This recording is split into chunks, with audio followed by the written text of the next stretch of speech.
The harder you try to show someone your value, the cheaper you look. It is a brutal psychological truth. When you constantly text, over-explain your feelings, and chase someone who is giving you mixed signals, you are not proving the depth of your love. You are proving that you have zero boundaries. From a young age, society conditions us through movies and media to believe that affection is a prize we have to earn. We are taught that if someone pulls away, the romantic thing to do is to fight for them, to prove why we are worthy of their time. But human psychology operates entirely differently. When you chase someone who treats you like an option, you send a subconscious signal directly to their brain.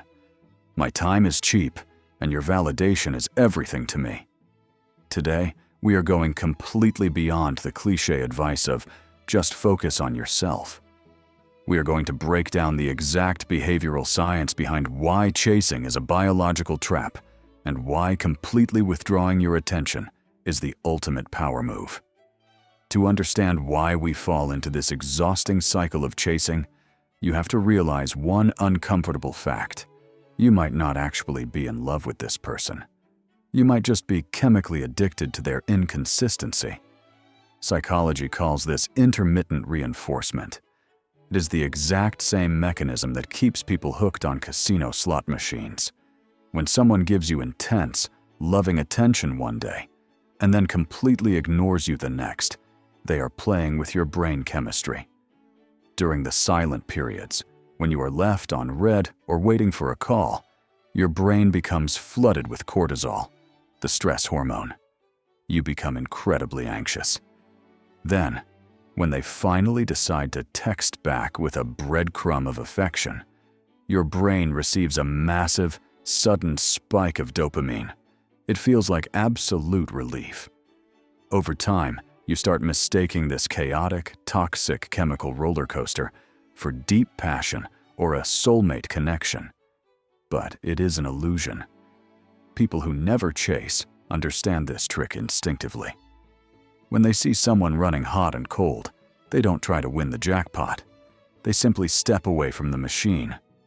Manipulators rely heavily on your need for closure to keep you chasing. They use silence, vague answers, and sudden withdrawals as weapons. There is a psychological phenomenon known as the Zeigarnik effect, which states that human beings remember and obsess over uncompleted tasks or interrupted events far more than completed ones. When someone ghosts you or gives you mixed signals, they are intentionally creating an open loop in your mind. Your brain hates open loops, so it forces you to chase them in a desperate attempt to get answers and find closure.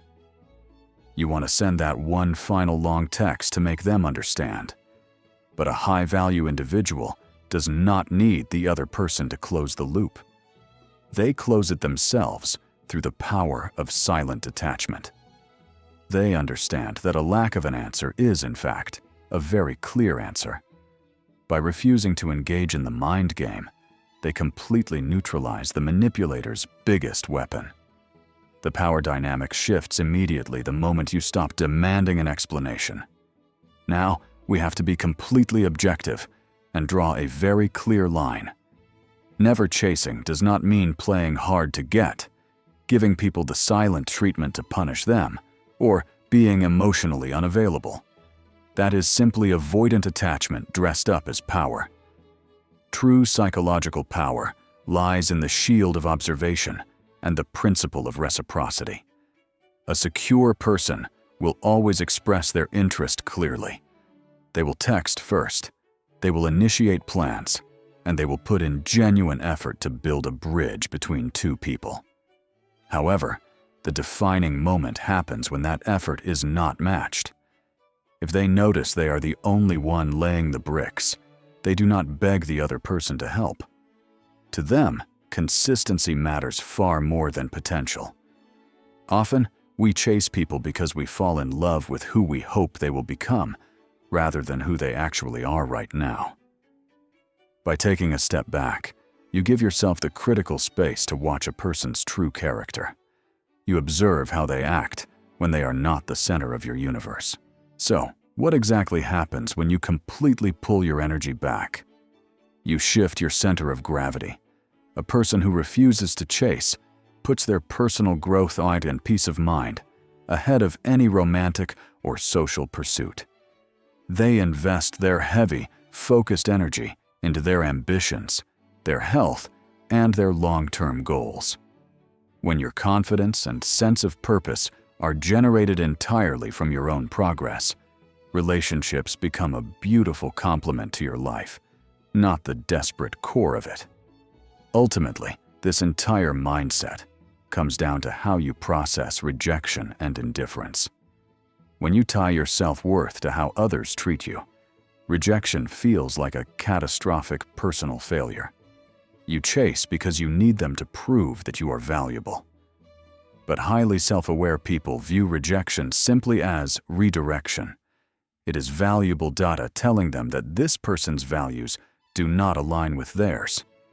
It is the universe filtering out a bad investment.